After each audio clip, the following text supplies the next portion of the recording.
put your hands together and welcome me and joining Tiffany Harris to the podcast. So a little bit about Tiffany. Tiffany Harris is a visionary founder of Kustom Kreationz. You got to put some respect on that name because there's a K in front of custom, there's a K in front of creation, and you got to add that Z for sauce. So Kustom Kreationz Wholesale, a dynamic company dedicated to providing high quality sublimation supplies with a passion for creativity and an eye on detail. Tiffany has built a brand that empowers artists, crafters, and entrepreneurs to unleash their potential through sublimation. Her journey? Well, listen, it began for the love of personalized products, and what started as a small venture has now grown into a thriving business. Tiffany, she's committed to offering a diverse range of products, ensuring that every customer can find exactly what they need and bring their creative visions to life. Beyond her role as a business owner, Tiffany is also a mentor and advocate for fellow entrepreneurs in the crafting community. She believes in the power of collaboration and is constantly seeking ways to inspire others to turn their dreams into reality. Through her social media platforms, Tiffany shares tips, tutorials, and innovative ideas, fostering a supportive community for crafters everywhere. Follow Tiffany on her journey as she continues to innovate and lead the way for the sublimation community supplies industry with Kustom Kreationz Wholesale. Please put your hands together and let's welcome and invite Tiffany to the show. What's up, Tiff? How you doing? Hey everyone, I'm Welcome doing to the show. Thank you. Listen, I got up super early for this, okay? Because I was excited. I got my coffee ready. I made me a whole pot because I was like, man, when Tiffany comes, she's gonna be dropping that knowledge. People are gonna learn a lot from you. So I'm super excited to have you on the call. How you been? I've been amazing. I've been great actually. Things have been going up since the Blox, so it's been great. Listen, I've been following you behind the scenes. I'm not saying low-key stalking you, but I've been seeing what you've been doing out there. I mean, you're on all these different reality shows, you're doing competitions, you getting your brand out there. And from what I understand, like you're $1 million woman and people don't even know about this, right? That's correct. So listen, before we get into, your professional background and, everything you did to get there, help us understand, who is Tiffany personally? Who are you? Personally, I am a mother of 3. I have a 16-year-old, a 14-year-old, and an 8-year-old. I am a wife to my loving husband. I am a world traveler. I love to travel. If I could do anything in the world, it would be to educate people in travel. Nice. So not educate them in travel, and travel. And travel. Okay, got you. Yeah. I'm going to educate them in business because I like to educate people to help them make money. Okay. And then I like to take the money that I make from that and travel. Nice. Okay. I mean, I got it, but I'm glad you clarified for everybody else because they be like, really? Can she do both? And I think you can, though, either way it goes. Yep. And I hold a bunch of college degrees. I don't really go into details on really much what they are, MBAs and masters, and just know that I have them. I have the experience that's necessary and needed for what I'm teaching and educating folks. I used to be a teacher. Yes. I worked as a teacher for 10 years. Special ed, self-contained, which means that the children stay with me by my side, on my hip, all day, every day. I go to lunch with them, everything. I do everything with them. So they were self-contained. And from that, I guess stress took over and I stopped being a teacher because I had a stroke when I was 32. So listen, you already added so much meat on the bone that I can go with from that. So first, let's back up a little bit. I mean, because there's a lot to dig into right there. And that's just your personal life. So, okay, you shared 16, 14, and 8.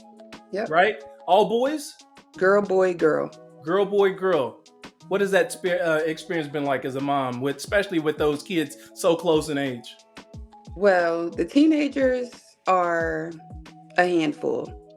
They have social media to enhance and entice them in everything that they have going on. Right. They're always on it. My oldest daughter, she's into science, so she wants to be a marine biologist. So she's going to school for that. And my son, he's still undecided on what he wants to be, but he's at the age now where he's girl happy. And so now him and his sister make bets on how many girls' numbers he can get, things like that.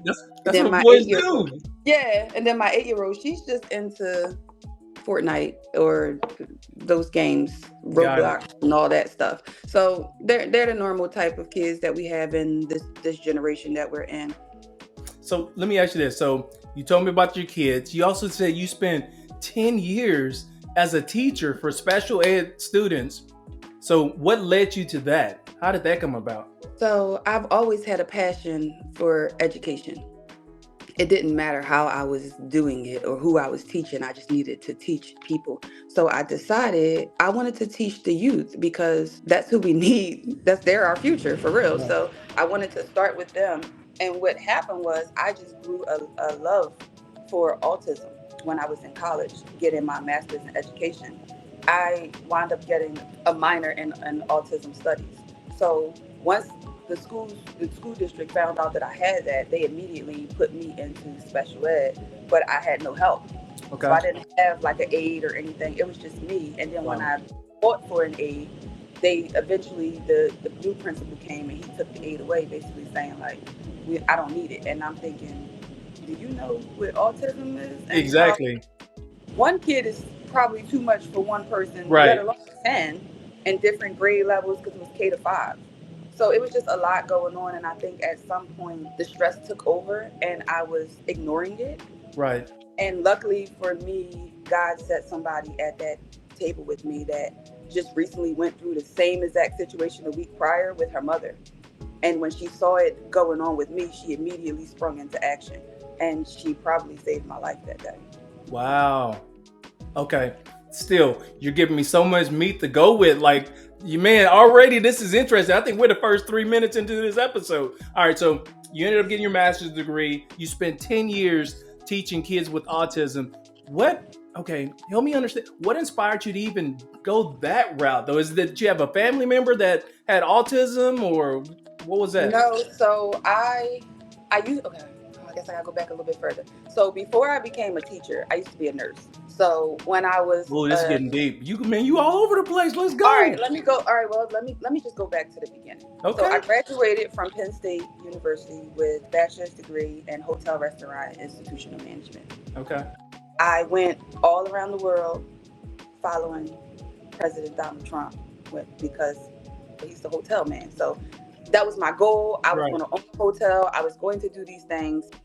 Yeah. After I got in there, I realized, okay, no, this is not what I want because I don't like this. Right. So I got out of that, but I still try to stay in that realm. So I went to bartending school. I went to culinary arts school.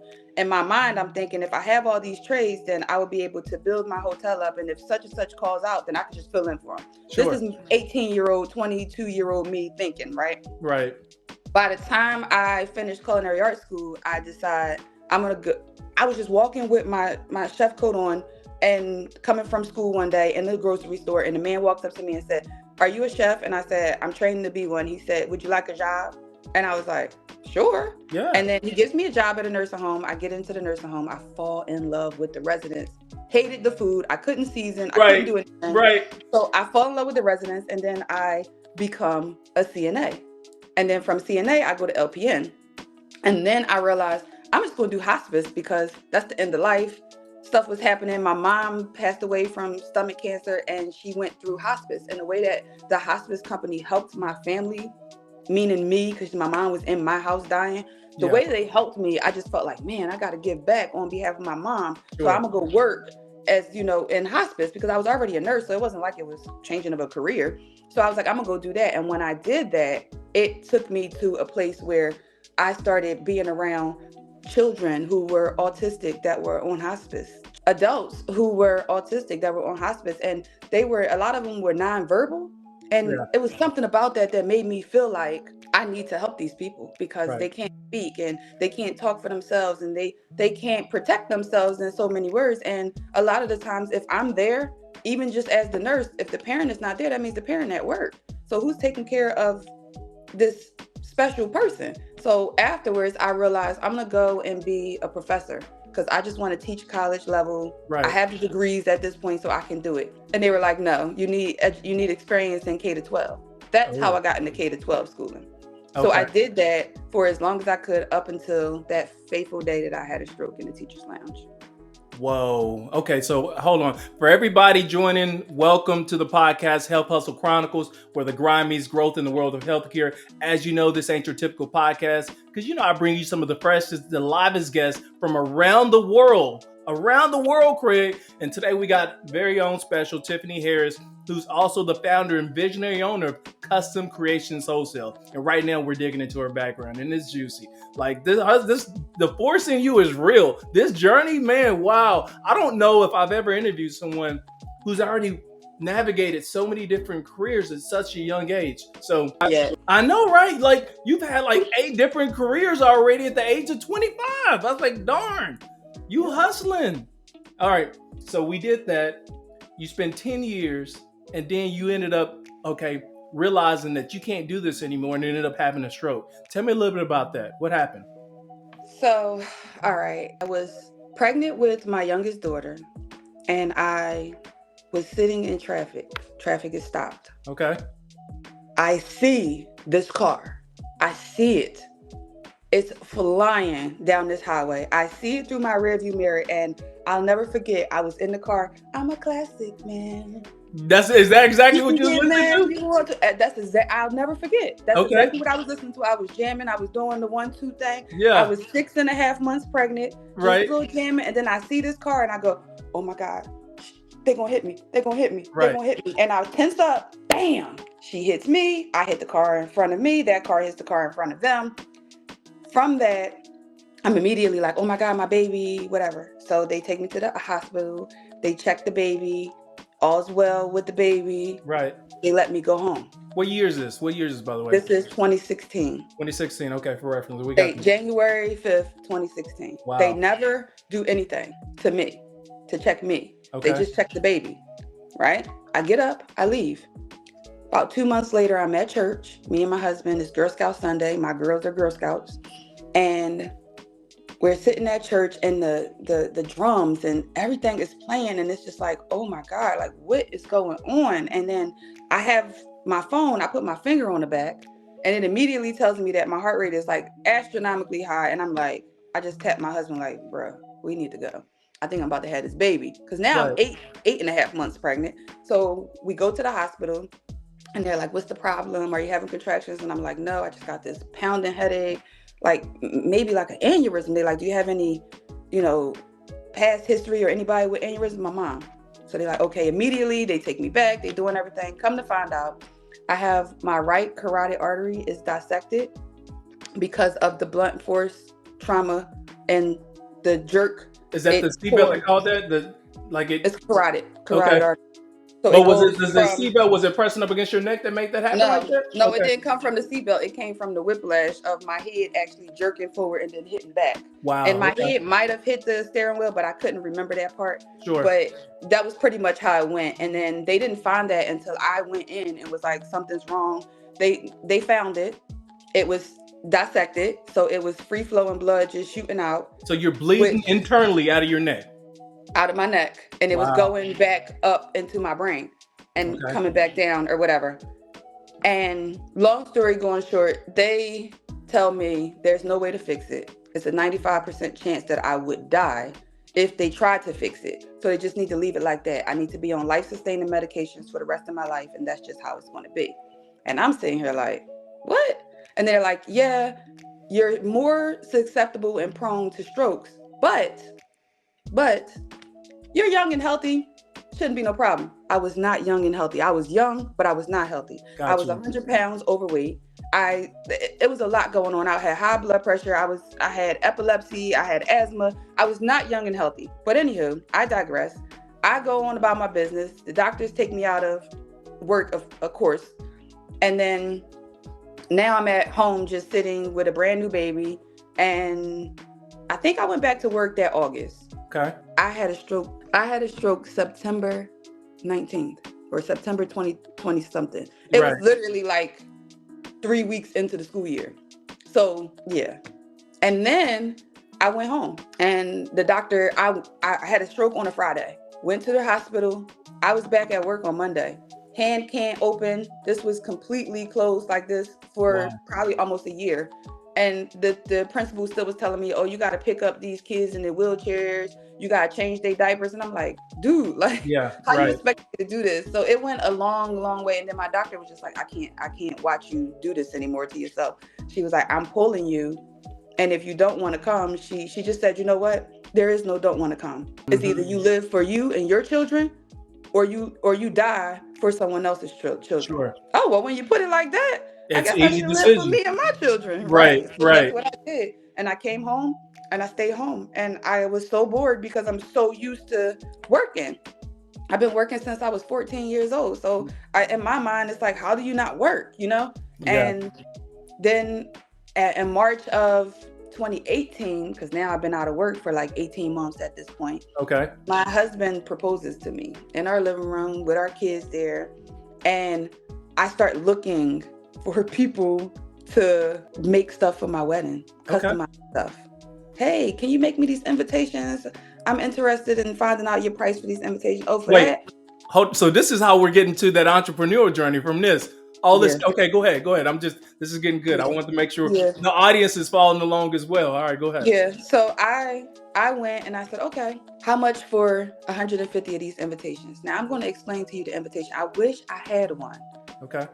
But I don't. So anywho, the invitation is just a regular little invitation in the envelope, but it's a stand-up envelope. And then you pull the invitation out kind of like a scroll. Sure. But it doesn't scroll. It just comes out and you can read it and then you can put it back in. On the front part, it has like a little glitter part that was glued there or whatever. Okay. Not nothing spectacular. It is arts and craftsy, but it shouldn't have been $1,200. For 150. For 150. So when she tells me the price, I immediately say, no. I think I'm going to, for that price, I think I could probably figure out how to do it myself. Yep. I'm like, I got my Uncle Ray. Me and him, we can get in the garage. We can make something happen. You know what I'm saying? I didn't even think about Uncle Ray. All I thought about was me, because baby, I'm gonna get in this room and I'm gonna figure out how to do this. The first step was to get on Google and figure out what kind of equipment do I need to make what I'm trying to make. I found it. I did it. I made the invitation. So excited, but through the whole process, I was like vlogging it, not even knowing what vlogging was. Sure. Clock this, right? So I'm telling everybody, oh my gosh, y'all, look what I did. Isn't it so cute? Whatever. Not trying to sell anything, just so excited that I'm not paying you $1,200. That's what I was excited about, right? Mm-hmm. So I'm telling everybody and they're like, oh my gosh, that's so cool. And they're like, oh. And then one of my friends said, oh, that's cute. I love that, sis. Do you know that machine you got make shirts, right? What? Oh. The machine I already have makes shirts? Okay. The machine I already have makes shirts. Okay. Right. So then I'm going to make shirts. Sure. How do I do it? Why not? She was already doing it. So I'm like, teach me. She teaches me. And then I go, all right, let me try to do one on my own. Absolutely. Get in there. I do it. And then I post. Look, y'all.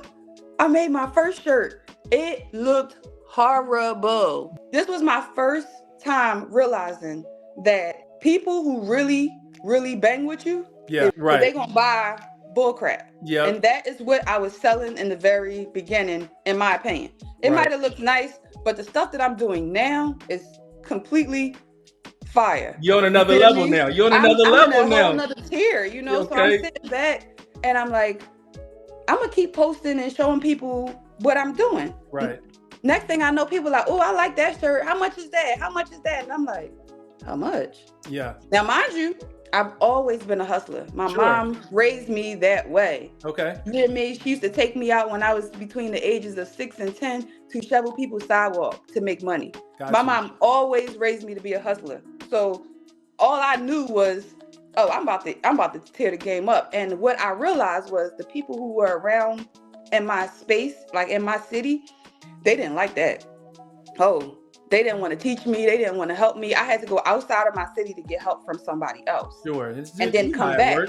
Yep. But when I made it to the M's, it made sense. I was like, oh, that's why they ain't want me to be. Okay. Because I didn't know that potential in myself. I knew that I was that girl. You know, I knew that I was a hustler. I knew that I knew how to make money. Yeah. But I didn't have the confidence in myself that was needed to be able to sustain and put myself out there. I'm just now getting that. Even though I wrote a book and I'm a best-selling author and all those things, I didn't have that confidence. I just felt like, oh, that's just me. You know, I'm nobody special. I have people tell me, oh my God, you're a celebrity. I'm so happy you came to my wedding. And I'm sitting here like, celebrity? Right. Nobody's celebrity. Same way people was treating me at the Blox. I was just like, I'm just a normal person. Right. I don't like when people put the extra flow on me. Like I'm good. I don't That's need the not extra you. You don't sauce. need the spotlight. You just Mm-mm. You, I don't you need the muscle. spotlight. I just want to make my M's in peace. Right. Okay. Leave me be.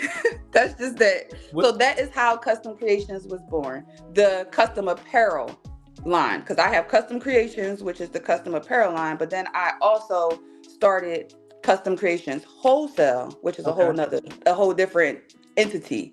And the reason for that was during COVID in 2020. Should I allow you to ask me questions? Because I'm just talking. No, this is all you. I mean, I asked you Okay. this question and you're filling it in. So Okay. I'm loving this already. Go ahead. All right, cool. So during COVID in 2020, I started teaching because I am a teacher. Okay. I don't know how to live life without teaching people things. Sure. Right? So I started a group because I'm in other people's groups on Facebook, and they're crafting groups and they're custom apparel groups and all that. But they had these free groups, but they weren't really teaching you anything in the free groups. You were just there and you were like seeing things from other people posting, and then those people would then teach you in the chat how to do whatever they did in the picture, and it just wasn't feasible for most people. Yeah, not everybody learns like that. Some people are visual people. We got to see it, you know. Yeah. Right. That's me. So a lot of people would complain about it, and then the group owners would say, well, we have a paid group that teaches you hands-on this, that, and whatever. And then most people will go to the paid group because they feel like they're going to get more from that. Sure. So I decided, why do y'all have to pay for something that is common knowledge? Like if you just Google, you can get it. So what I decided to do was just go Google what I would need to teach people. And then I just taught them. So I went on live and I made a group on Facebook. I made it be a free group. Anybody can join that was crafters. The only thing was they had to answer a few questions so I wouldn't get a bunch of scammers or whatever in there. And then I just would go live literally like every single day. Okay. And I would just teach. And then I started teaching people sublimation because I realized everyone knew. Okay, let me stand up for a second. Okay. So this shirt that I have on, I'm gonna talk to you about why it says burnout in a minute. But yeah, please, yeah. But this is vinyl, and I took the detail and I layered all this on top of each other, and that's why it looks like real fire and all that good stuff. Yeah. But then this shirt, and these are my own brand shirts, Kustom Kreationz, as you can see. Okay. But in this shirt, you got your own tag on there and everything. I like that. You got your own tag. Let's go. Let's get it. So this is sublimation. Sublimation is permanent. It is never going to go away. It doesn't seep through to the other side of the back of the shirt, on my shirts anyway. And this is vinyl. After a while, this is going to start to peel. It's going to crack, and you're going to want to throw it in the trash or need to make a new one because it's going to start to look ugly. This will never change. I've had my business now for 6 years. Okay. You see it? Right. And then I can also do all over shirts where the whole entire shirt is covered. Okay. That's sublimation as well? That's sublimation, and it's all using my products. So this is sublimation paper. These are my t-shirts. I have them in size 0 all the way through to 5X. This is my sublimation ink. This is all specialty stuff to make shirts. And then this is my game changer product that a lot of people don't even know about. So with sublimation, you can't do sublimation on colors, dark colors like black. You can't do it on cottons. You can't do it on jean. It's like real, just white polyester. Okay. That's it. Okay. So I decided to make my shirts be polyester filament, which means that they are polyester 100%, but they're not, the fibers of them are not connected in a way where like stitch. Yeah. You know? So because of this, that means that the ink that is embedded into it, it sticks and it stays. Okay. And it allows me to make my shirts dry fit but not feel like dry fit. So they actually feel like soft cotton. But anywho, I made this product because people would complain about not being able to sublimate on black or cotton. So I made this. This is a polyester sheet. I'm actually going to take it out so you can see. It's a polyester sheet. It's just a sheet of what I would consider material. Right. This is the elastic one, so you can put it stretch. So you can put this on like tights. You can put this. I use this to put over a wine bottle for my friend for her birthday. And basically, I put a famous designer on there. I'm not gonna say who I put Okay, on there, okay, got but you. Got you. I put a famous designer on there, and then I put this around the bottle, and now that bottle looks like it came from that famous designer. Okay, Wow. and then on the back of here is a glue, and it's heat glue. So once you put the piece of paper, the sublimation paper, with the print onto here, and you press it onto your shirt, this is stuck on the shirt forever. It will not come off, and even if it does come off, you can put it back on with a press because it's just glue on the back. And Just and a little so glue. and so this allows you to do those black colors is what I'm picking up Correct. on. This allows you to do it on anything. It Wow. doesn't matter. I'm going to show you what it looks like. Okay. Ooh, we getting a behind the scenes tour of Kustom Kreationz where she's showing us she drops This her is hot. my product. Okay. Someone in my group made this for me because obviously an Eagles fan. Yeah. We went to Super Bowl 57. I'm not gonna hold it against you, but Tiffany and company. Yeah. Okay. So that's that. All of this that you see on this shirt. Now, clearly, if you watch football, anybody who watch football know how long I had this shirt. This is all that product I just showed you. This is what they did with it. Wow. This is what the person was able to do. All of this in the front. This is all my product. Oh, nice. Nice. And you know how long. Now, look at the lint on the shirt. Yeah. I don't wear it because it's so linty. Right. And because it's not Super Bowl time. But if we go back to the Super Bowl, baby, you know I'm putting this thing on. You but put anyway, it back I on. probably You will make going? another one. Yeah. No, I probably will make a new one. But those are things that you just don't have to do away with. So I want to be able to put that out there to people that I have these products. They are amazing. And what I left out, the most important part is my paper is the only paper on the market that has the proven two-step process. Wait, that hold two-step process is print and press. Ask me your question so I can tell you my answer. Yeah, well, one, listen, I'm already super excited that I didn't even know you can have your own paper. Like you literally have your own paper, right? And now you're telling me there's an easy two-step process. Tell me more about this process. Is this like, can you even share or what? I can, yeah. No, I definitely will. So first of all, let me give props where props are due. Okay. I've had these products for 5 years now. Okay. I have a whole product line. There's 5 products in my product line. And of course, a bunch of SKUs because of the shirt sizes. But I did not realize that I was an inventor until I went to the Blox. Okay. That's where I found out that I was an inventor. I did not think that I invented my products because they were already a thing. Sublimation has already been out for years and years and years. I just came out with what was better for me, what helped me. I didn't realize that it was an invention. An invention is something that is either changed or started. Right. And I changed a method of something, which then makes me an inventor. So what I changed, here's what I changed. Now, I made a few changes. Okay. So I'm going to start with this shirt. Let's just act like it's not black, okay? Okay, yeah. See how it's linty, right? Yeah. All shirts look like this, okay? Okay. Because they go through so many processes and the type of material that they are. So because I found that out through my research, I made my shirts to not get linty. Say less. Come on now. Which then, because beforehand, before you could even start the process of sublimation, you had to lint roll the shirt. The entire shirt where you was putting whatever you were putting on it, you had to lint roll that so that way when you put the paper down, you didn't get if you have lint on it, it would be specks missing out of your picture or out of your design, or it would be blue specks stuck because the paper adhered to that lint. Yeah. Whichever way it goes, I made my shirts so that they wouldn't do that. But before the shirts came, the paper came. So the way that I was able to change the paper to a two-step process was I wanted them to make sure that when I did my shirts, because I make bulk shirts all the time. I've never not had bulk shirts. Like I don't even want to do 1 or 2 shirts here and there. That's just not my thing. Let me do the bulk because I can knock them out. Well, when I'm doing sublimation, that was supposed to be easier than vinyl because vinyl puts a lot of stress on you. Sublimation is supposed to be a print and press. But what I was finding out is that you have to first lint roll the shirt. You have to line the shirt with some kind of parchment paper or butcher paper. You have to line the heat press with same parchment paper or butcher paper. You have to print the image, and then you had to print it on a specific setting.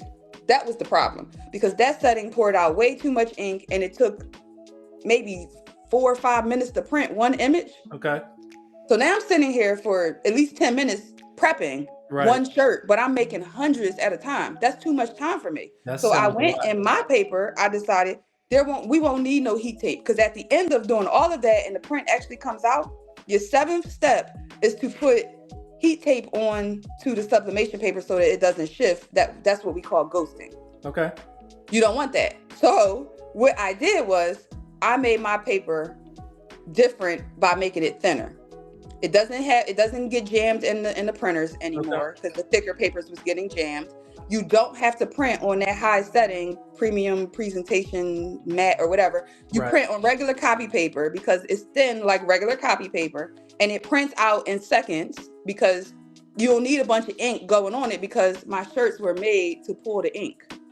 So when the paper is done, there's literally no image left on it for the most part, because my shirts have absorbed all of that ink. Nice. And on top of that, you do not need to line my shirts. You don't have to do anything but put the shirt onto the press, put your paper down on top of it, and press. Print and press. That's it. And now it allows me to make thousands of shirts at a time. Wait, hold on. So you telling me, one, when I travel, I can throw away the lint brush if I just buy your product, right? And then I can get shirts through sublimation. They're not even going to fade. Like, I can have these things for years. The shirt is going to wear away before the print will. So this shirt right here, I'm going to go ahead and just let you know, I made this shirt. This was the first shirt I made on my brand new big industrial heat press when I got my warehouse. Yeah. I made this shirt in 2021 in March. Don't ask me why I was making Halloween stuff in March. It was just the simple fact that it was pretty. It was the image that I had a whole image of, and I just wanted to be able to see how the heat press worked. Look at this shirt. I wear it. I go to bed in it sometimes. Yeah. I wear it a lot, and it still looks. Yeah. Really, really quick. You dropped the name and you said the Blox. Just for the viewers out there, people that are listening and watching, what is the Blox? What is this? What you're talking about? It's funny that you bring this up. So, the Blox is a TV documentary series incubator for entrepreneurs. Okay. And basically what you do there is you go there. Well, first of all, let me back up. Let me put some respect on our names. Okay. First of all, there is a pick of the litter. Selection process. The litter is a selection process, and it starts at 50,000 people. What? Yes, Google it. It starts at 50,000 people, and then it narrows it down to 5,000. Okay. Once you get into the 5,000, then you're able to do the interviews that you did face to face. Not face to face, but through the thing. Do the interviews, and then if the AI picks you past the interview, then you go into your one-on-one interview to get to the actual show. So it's like you apply for a job, but you're applying for a show. It's a bunch of interview processes and all that. And the thing is, once you get through all that, and then you're sitting in that room with that 100+ other entrepreneurs, you're sitting there like, oh my gosh, like I really made it here, and out of all these people. And once you get there, the amount of education, I'm an education person. Yeah. So the amount of education that you gain, the amount of friendships, the amount of family, the amount of just everything that's going on in that space that you gain is worth every penny. It's worth every effort of time that you put into it. It's worth every 12-hour taping shift. It's worth it. I've learned so much from that, and I've gained so many. I wouldn't even be on this podcast with you right now if it wasn't for the Blox. All right, so what you're telling the audience is the Blox is an incubator show for entrepreneurs who are on their hustler's journey and building out their business brand.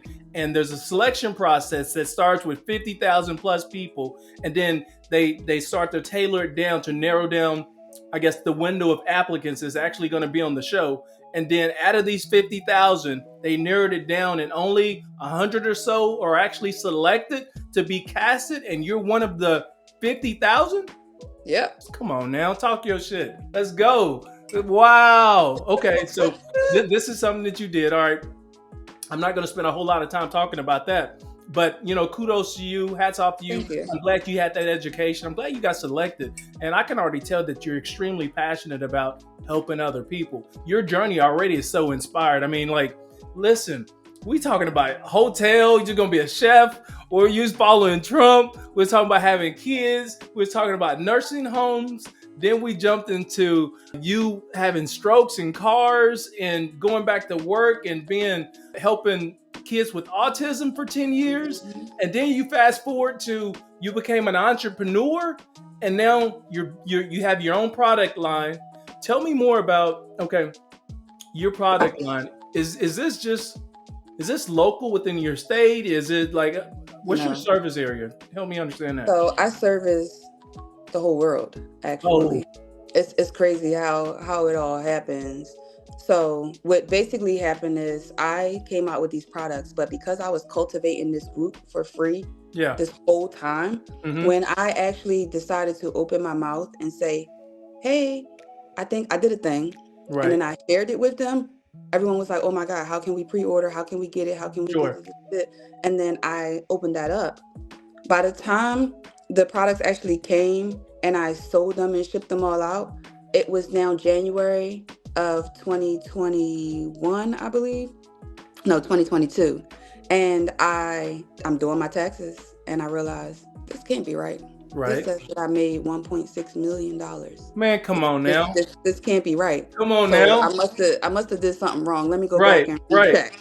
So I go back and I recheck and I said, let me go to QuickBooks because they're going to have, the real deal. Right. And it's saying the same thing. And I'm just like, okay. So then I say, I'm not going to tell anybody. Because people going to be like, as you hitting you up for money, like, hey, let me borrow something. And I didn't tell anybody. I just decided I'm just going to help the whole world. I'm going to write a book. Right. But the way that my products got out, to answer your question, the way that my products got out to the whole world was I cultivated in that group, and then I decided to do resellers, where I would allow people to buy into my wholesale brand. They would have to purchase minimum order quantities of like 100 of each item or whatever that they wanted, and then they would be able to then resell them where they live on other platforms, Amazon, social media, wherever they wanted. So I had 22 of those people all over the United States of America. And then when I decided to put my products on Amazon, Walmart, all those types of places, I then started getting people from Mexico, Canada. I've shipped to Guam, the Virgin Islands, Puerto Rico. The farthest I've went is Mexico. And Japan. Oh my gosh. I sold products to people in Japan and I was so shocked because I'm like, my products come from China. Like, you know what I'm saying? You're like, I was just like, that's so cool. So yes, that is definitely a great thing. So I go to a lot of the conferences at Amazon and Walmart, and I just was recently at Walmart's conference. I sell my products on their business platforms as well, so business to business.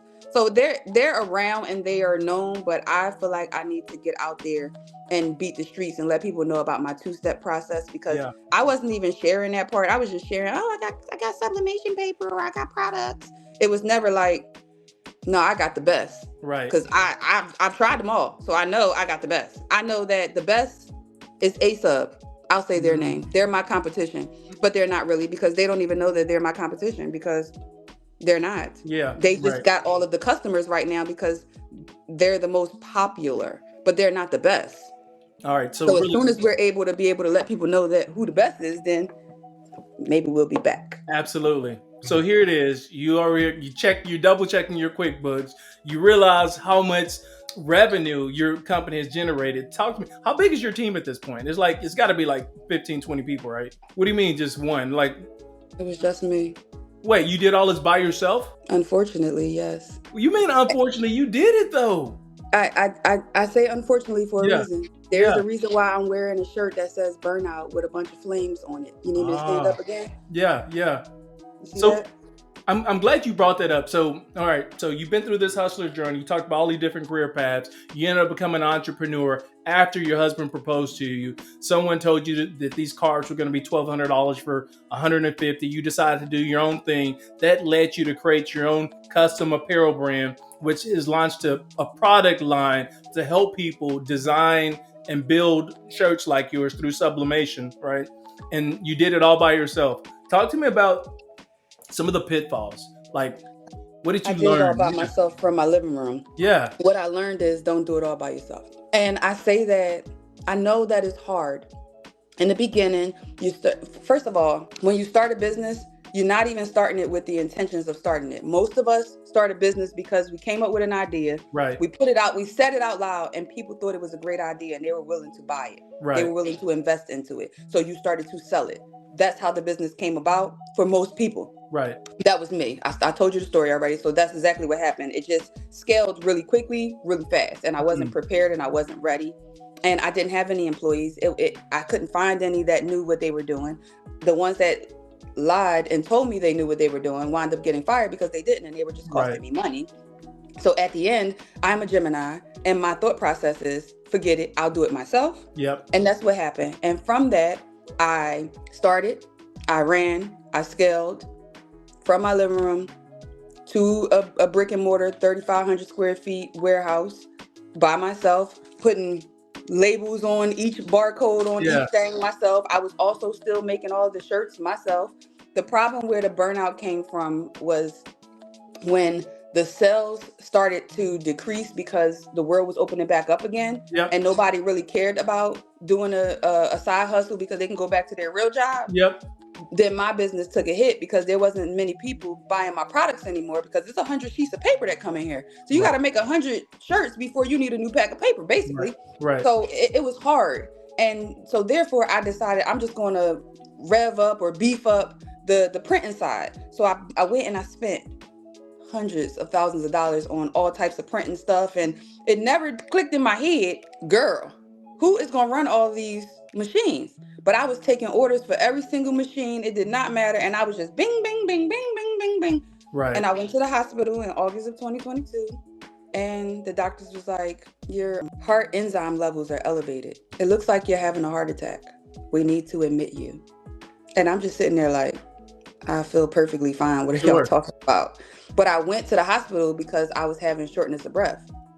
And I thought I just had like an upper respiratory infection or something, pneumonia, a little cough, something like that. No, I was actually having a heart attack. Oh, but wow. where it gets interesting is I still didn't listen. I still didn't hear God down. Right. Sit down. I didn't hear that. No. So I got out of the hospital. I didn't even go home. I went straight back to my store because I had to get the orders out. It's not funny, but it's funny now kind of because it's like, girl, are you crazy? Do you hear what you was doing? Mm-hmm. But no, I was crazy and I did not hear what I was doing. I did not see what I was doing. I was just doing it. So because of that, 30 days later, I had another heart attack. No way. Yeah. And that one set me down. I sat down from September of 2022 to January of 2024. I wasn't on social media. I changed my phone number. I changed my phone provider. I changed addresses. I changed everything. Like anything you could think of, I changed. So a year and a half.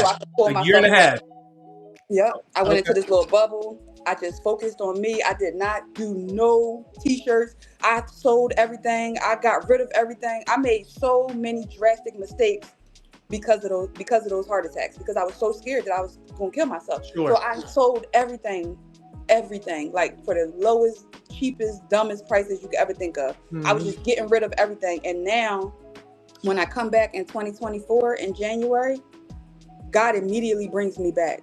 And the way he brings me back is he sends one of my friends that has access to my group that I was in, because I got rid of the group, everything. I just gave it to her. Like, here, girl, you can have it because I don't want no parts. I don't want no more stress. I'm good. Yeah, at this point, you're focusing on your mental and your body. Yeah, okay, I went into a peace state, and I'm still there. That's why I made a shirt that said cold-blooded, because at first my husband was saying, oh, you easy. You let everybody just take advantage of you. Da-da-da-da.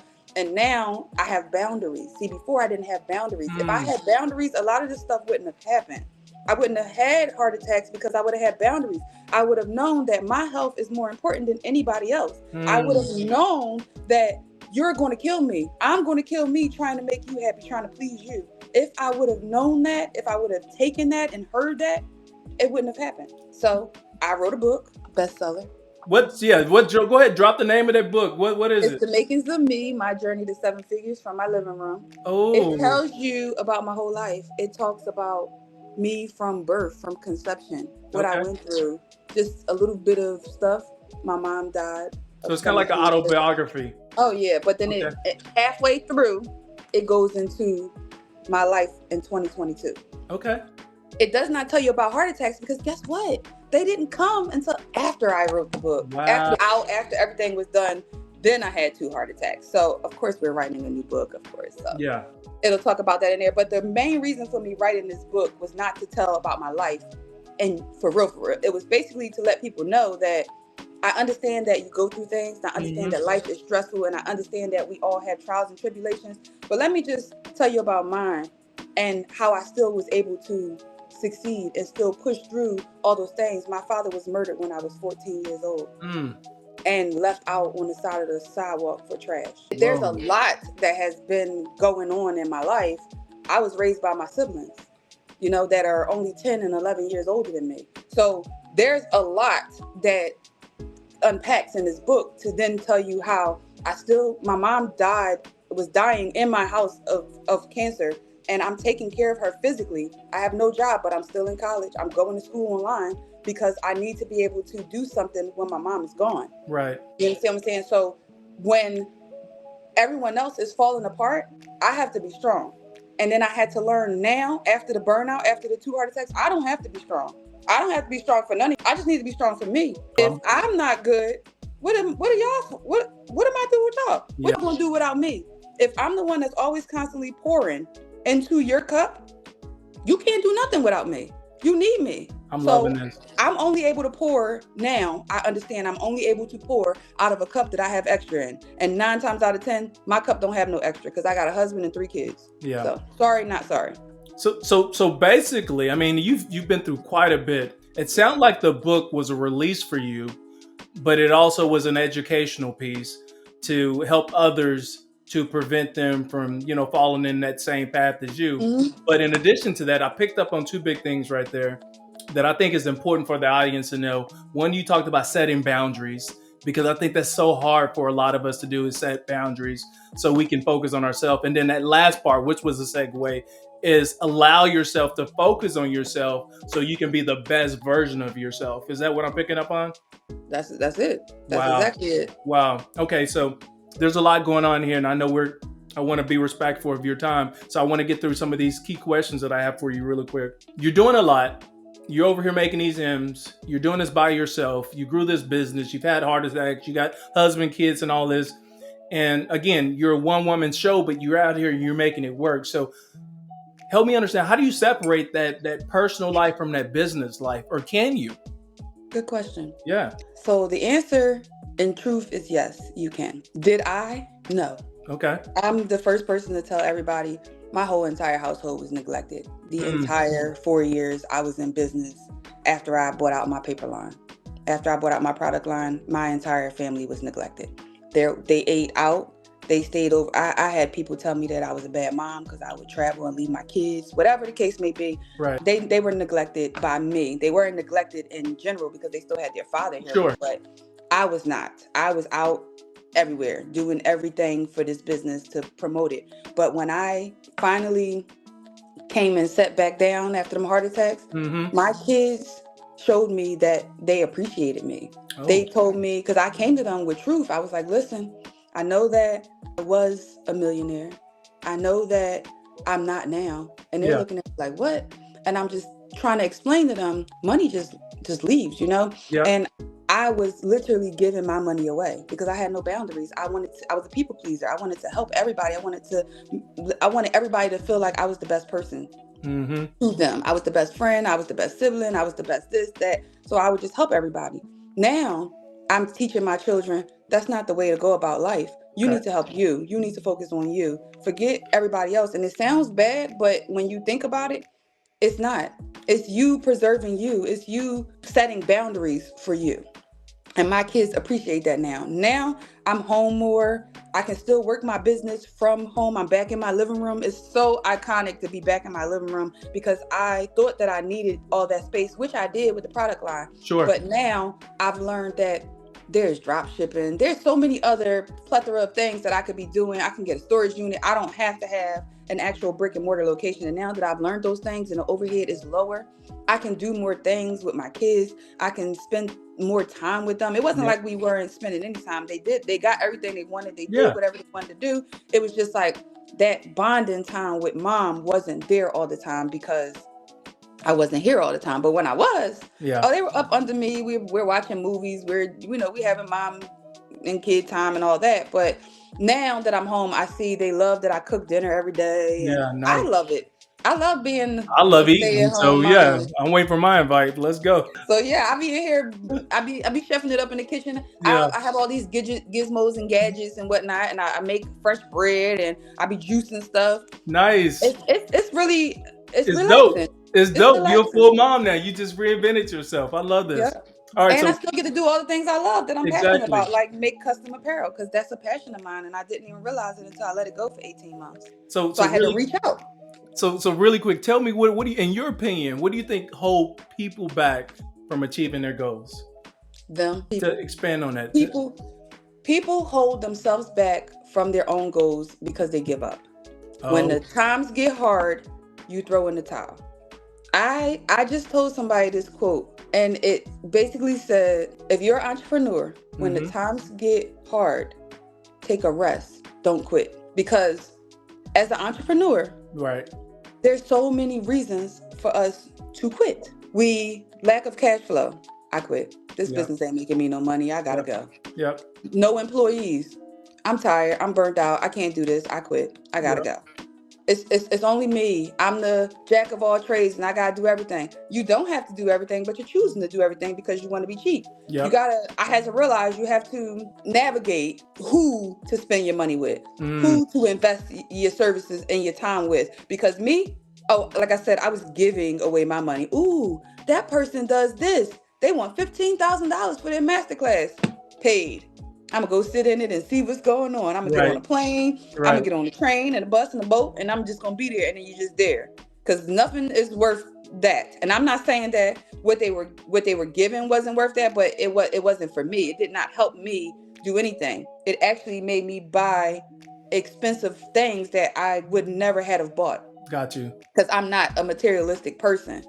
So for me, those types of people are what you make of them. And now it's even harder for the world and for entrepreneurs because everyone has a masterclass. Everyone has a webinar. Everyone is trying to teach you something, and you don't know who's who and who's not. So it's sad. And I think that's the reason why most people quit. It's too hard to maneuver being an entrepreneur in 2024 going into 2025 because there's so many people that's scamming. AI is out here in the world. You can't even believe. I can literally go and pay for an AI program that'll set up a whole course that I know nothing about. And then I'm going to teach it to you and charge you $1,500. Yeah. And that's what's going on. So people don't know who they can trust. And I understand it's very hard out here. But what I would suggest and what I would say, take an hour, just 1 hour out of your day. Listen to educational podcasts. Like this one right here. Like this one right here. And many, many others. There's a ton. Listen to them. Because when you're listening to them, you're going to learn nuggets. You're going to find out the things you want. And then guess what? There is a podcast in your niche market. I promise you. Just go. It's something called, podcasts come on Spotify and all those different places. All you have to do is search podcasts in your niche. You can even Google podcasts in your niche. They're going to come up. Go and listen to them. Right. And if you're a person who wants to listen to something that's more relatable to you, like culturally and all that, put that in your search. Be specific in what you're asking Google. Be specific in what you're asking your AI, and you will get your answers. You don't need to pay all this money to get minimal answers. Get the gist of it first. then go pay somebody to teach you the ins and outs of what you already know. Let me ask you this, because I can already tell you're extremely passionate about what you do. So help me and the rest of the world understand at this point, this journey in your hustler's journey, on your entrepreneurial journey, what impact are you trying to make today? So the impact that I'm making for all people, mainly entrepreneurs in my niche market, I have what I have created for them called the Startup Circle. So the Startup Circle, while it enlists any entrepreneurs can join the Startup Circle, I have made it for my niche market specifically because I see them with my own eyes and I see that they need this type of help. But I understand that this Startup Circle can help all entrepreneurs. So what we do at the Startup Circle is we help you start, run, and scale your business to higher heights.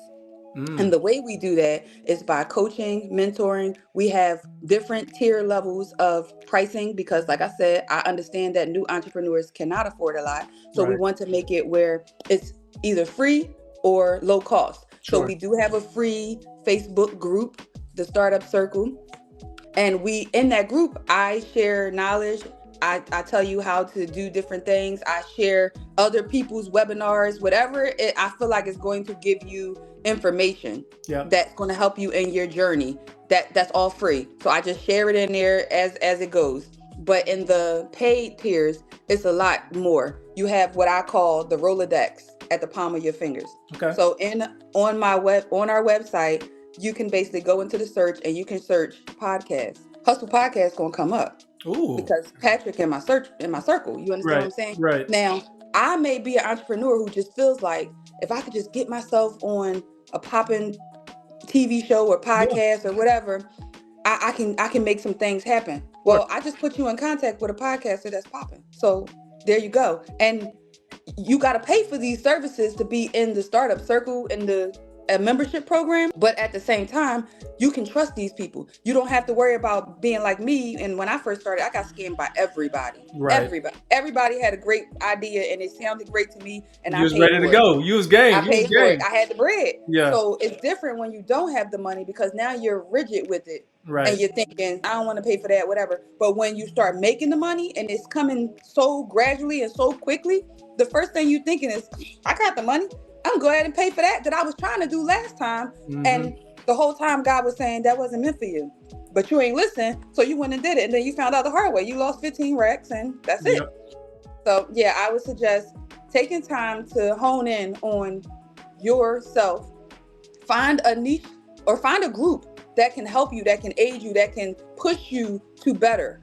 Because a lot of these places aren't trying to push you to better. They have pre-worked video Zooms and all that they already done pre-done and recorded or whatever. That's not what you need. You want somebody that's going to be there to walk you through it, then you can get that from the Startup Circle. You want somebody that can just give you videos and you can walk your own self through it because you don't have that kind of money. You can get that at the Startup Circle. If you want to be in the room, the actual room with the people that are the Startup Circle, you can do that too. So that's what we provide at the Startup Circle. We're going to make sure that you have everything that you need to be successful in your successful business that is already successful. We just need you to get there. We just need your mind to get there. So in your bio, you talked about, how you educate people through your social channels and things like that. And you just brought up the Startup Circle, which sounds phenomenal. So how do people help? Do you have a podcast, and what are these social channels that people can connect with you? So no, I don't have a podcast, probably because I talk too much. But no, so they can reach me on social media. My other name that I go by, my stage name, because I am a speaker, professional speaker, is Millionaire T. And of course you would assume Millionaire T is because I am a millionaire. No. Millionaire T is because I had to learn that mindset, because when I became a millionaire, I was not in my mind, I was still broke. And I used that money like I was broke. So now I have a millionaire mindset. And it doesn't matter what happens, I'm never going to be the B word again. You understand? Got you. So that's what I do. And you can find me on the startupcircle.org. You can also find me at millionairet.com. And I'm on all social media platforms at Millionaire T or the Startup Circle. Or you can just find me at Tiffany Harris. Awesome. So I'm gonna let you close this out. Give us a positive word before I do my recap. Anything you want to share with the audience that's going to leave us inspired to continue to hustle just like you've been doing? So at 17 years old, I was preparing for graduation of high school. And in the yearbook, we had to write a quote. Okay. My quote was, if at first you don't succeed, dust yourself off and try again. And if you still don't succeed, try again and again and again. That's what I've been doing. That's how I've been living. That's still my motto. That's still my quote. All hail to Aaliyah. Thank you. That is awesome. Listen, I don't know about everybody else, but for me, I was inspired by your story. Your hustler's journey is 100% real. You went through grief, you went through loss, you went through multiple different career changes to find your passion and your path in life to become the entrepreneur that you are today. I'm extremely appreciative that I had this opportunity to get to know you at this level and to be able to help tell your story. So for the rest of the world, listen, this has been another episode of Health Hustle Chronicles, where the grind meets growth in the world of healthcare. As you know, it ain't your typical podcast because we talk about a little bit of everything, but I'm going to bring you the freshest, livest guests from around the world to help illuminate their hustler's journey with an outcome inspired to inspire you to keep reaching for that next level. So today we were joined by Tiffany Harris. She's the visionary founder and leader and owner of Kustom Kreationz Wholesale. Again, that Kustoms with a K in the front, Kreations with a K in the front. You got to add the Z because we putting sauce on that name. And she's a dynamic company that's dedicated to provide high quality sublimation supplies. So make sure you connect with her on her socials that she dropped. And until the next episode, let's keep hustling, hustlers. Let's get it. Bye.